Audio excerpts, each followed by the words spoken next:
आज हम देखेंगे कक्षा 7वीं विषय हिंदी। छात्रों नमस्कार। राजू, ध्यान कहाँ है तुम्हारा? राजू बाहर क्या देख रहा है, यह जानने हेतु मैं उसके पास पहुंची। देखा कि राजू मैदान में स्थित एक पेड़ पर बैठी चिड़िया और उसके बच्चों को देख रहा था। बहुत ही मनभावन दृश्य था वह। राजू, यह है चिड़िया और उसका परिवार। छात्रों, परिवार यानी घर के सारे सदस्य, जैसे कि माँ, पिताजी, दादा, दादी, बहन, भाई आदि। छात्रों, ऐसे ही एक परिवार की कहानी आज हम सीखेंगे। पाठ क्रमांक 3, दादी माँ का परिवार। छात्रों, इस पाठ के लेखक का परिचय हम सर्वप्रथम देखेंगे। इस पाठ के लेखक का नाम है रमाकांत कांत। यह बहुत ही सुपरिचित बाल रचनाकार है।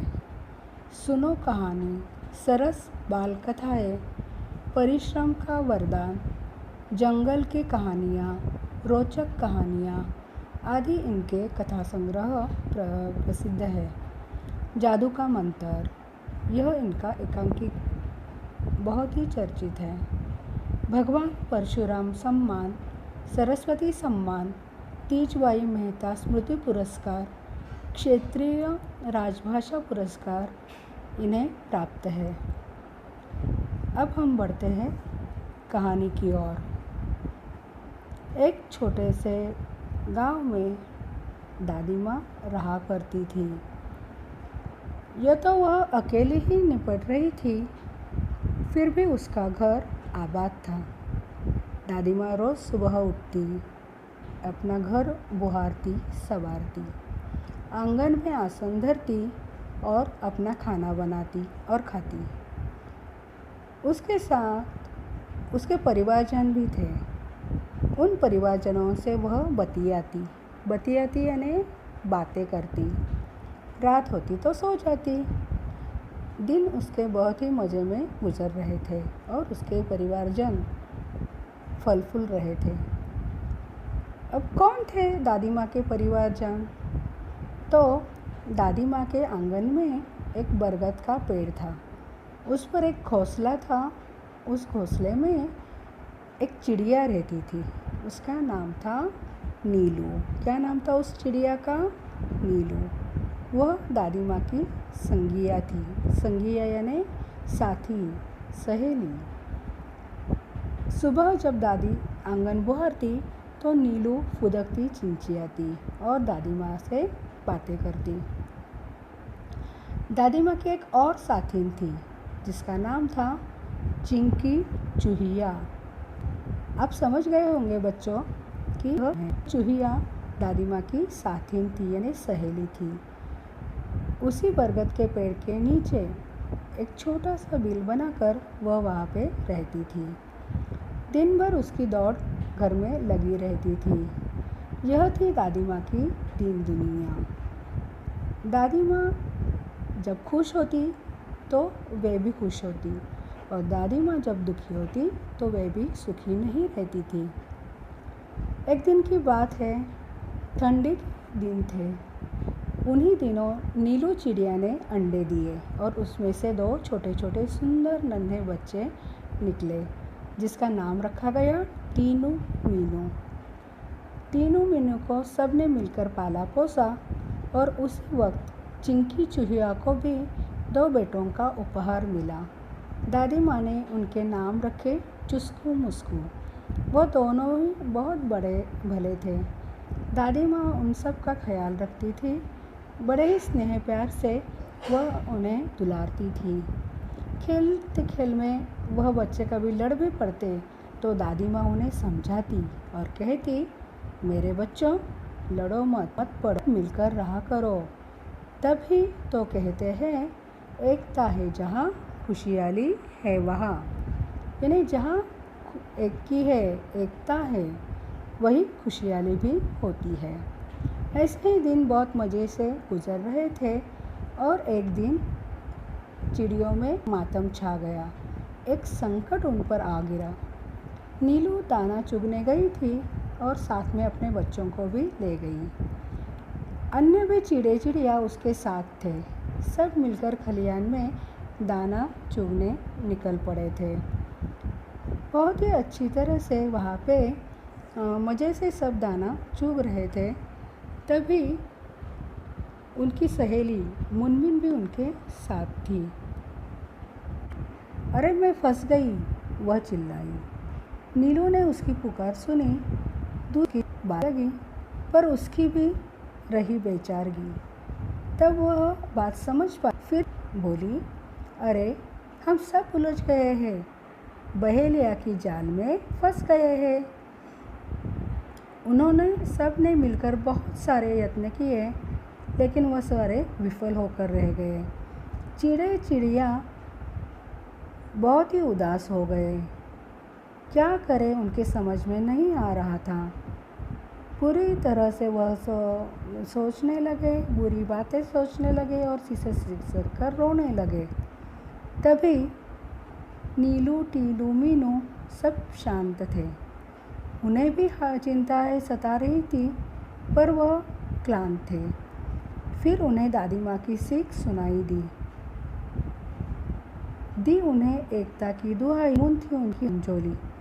बोले, हम लड़ नहीं रहे हैं, हार गए हैं, जाल में फंसे हुए हैं। चाहे कितनी ही एकता क्यों न हो, क्या धरा है उसमें जबकि हम कुछ कर न सको। तभी टीनू बोली, बस इतने में ही डर गई, हम जरूर जीत जाएंगे, एकता की ताकत दिखाएंगे। मुनमुन बोली, आखिर चाहते हो कैसी एकता? तनिक खोलो अपनी अक्ल का पता। टीनू ने युक्ति समझाई। उससे मिली सबको मुक्ति। एक योजना सब ने वहाँ बनाई और टीनू बोली, मीनू कहेगी 1 2 3 4, उड़ने को रहेंगे तैयार। हम एक साथ उड़ पड़ेंगे और एक ही दिशा में चलेंगे। सब हो गए होशियार। मीनू बोली 1 2 3 4, उड़ चले सब पंख पसार। जाल सहित वे सब उड़ लिए और तभी उनके मन में आशा और विश्वास भरे हुए थे। गजब की एकता थी उनमें। बहेलिया ठगा सा रह गया। वह सोचता ही रह गया कि पंछियों ने यह किया। क्या करता वह बेचारा, एकता के आगे था हारा। या घर पर दादी माँ बहुत चिंतित थी। चिंकी भी आंखों में आंसू लिए बैठी थी। चुस्कू मुस्कू भी उदास थे। दादी माँ का चरखा जो हमेशा चलता रहता था, वह भी शांत था। तभी अचानक कलरव हुआ। आंगन में सबने देखा आनन फानन में चिंचिया रहे थे पक्षी बहुत सारे। उनमें थे नीलू टीनू मीनू प्यारे। बहुत ही विचित्र हाल था। मानो जैसे मित्र की उधर पहुंची और दादी माँ ने अपनी गर्दन ऊंची की। दादी माँ बोली, बहुत देर से आई हो नीलू, आज खैरियत तो है? क्या हुआ था काज? फिर नीलू ने पूरा हाल सुनाया। दादी माँ को सब बतलाया। वह पहुंची पंछियों की टोली। दादी माँ हंसकर बोली, टीनू मीनू है समझदार, तभी तो किया खबरदार। जान बचाई तुम सबकी, यह अच्छी बात हुई। सच है, जान तो बचाई, पर अभी हमें जाल में फंसी। तनिक हमें संभालो और इससे हमें बाहर निकालो। दादी माँ मुस्काई, राज की बात बताई। फिर बोली कि अब काम करेगी एकता की गोली। बच्चों, उसमें ही युक्ति है, उसमें ही शक्ति है। फिर वह बोली, हम एक हैं, पर क्या करें? बच जाए तो कुछ ऐसा जतन करें। दादी माँ ने फिर समझाया कि ऐसा सिर्फ पंछियों में ही नहीं है, यह बात सदैव ध्यान में रखो। 1 और 1 11 होते हैं। किसी तरह की तुम झिझक मत करो। चिंकी से तनिक याचना करो, वह तुम्हें बंधन से बचाएगी, जाल काट बाहर ले आएगी। टीनू मीनू ने कहा, आहा, हम आज़ाद हो रहे हैं। मौसी, चुस्को मुस्को को बुलाओ, सब मिलकर हमें बचाओ। दौड़ भाग झटपट आई। दादी बोली, मिलकर रहो हम जोली, एक रहोगे तुम सब, हार नहीं मिलेगी तब। चिंकी गई जाल के पास, चुस्कू मुस्कू भी थे आसपास। पैने दांतों से काटा जाल, आज़ाद हुए सब तत्काल। चिड़े चिड़िया चिंचिया रहे, दादी माँ से बतिया रहे। टीनू मीनू चुस्कू मुस्कू खेलने लगे। सब देश प्रेम स्नेह में पगे। दादी माँ की सीख रंग लाई और तभी सबने दी एकता की दुहाई। सबका एक साथ मुंह खुला और बोले, अंत भला तो सब भला। यानी जिसका अंत भला होता है वह उसका सब भला होता है, अच्छा ही होता है। बच्चों, अब हम देखेंगे इस कहानी के नए शब्द। निपट यानी कि केवल मात्र, आबा यानी कि भरा पूरा, बुहारना यानी कि स्वच्छ करना, दीन दुनिया यानी संसार, खलिहानी यानी कि जहाँ पे कटी फसल रखते हैं वह स्थान, क्लांत यानी थका हुआ, कलरव यानी पंछियों की मधुर ध्वनि, आनन फानन में यानी शीघ्रता से। अब देखते हैं इस पाठ में आए हुए मुहावरे। तुनक कर बोलना यानी चिढ़कर बोलना, अक्ल का पत्ता तरकीब बताना, ठगा सा रहना यानी चकित होना। अब देखते हैं कहावतें। 1 और 1 11, इसका मतलब है एकता में बल। अंत भला तो सब भला, इसका मतलब है परिणाम अच्छा तो सब अच्छा। छात्रों, आशा करती हूँ कि आपको यह कहानी अच्छी लगी होगी। चलो, इस कहानी को अपने शब्दों में लिख कर लाओ।